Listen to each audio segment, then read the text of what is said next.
వాస్తవమా?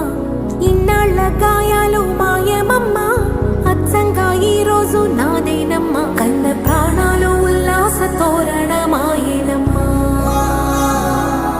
కంటి చెమ్మల్లోనూ నేడు సంతోష ఛాయలమ్మా. నమ్మలేని కలలు నిలిచే కనుల ముందే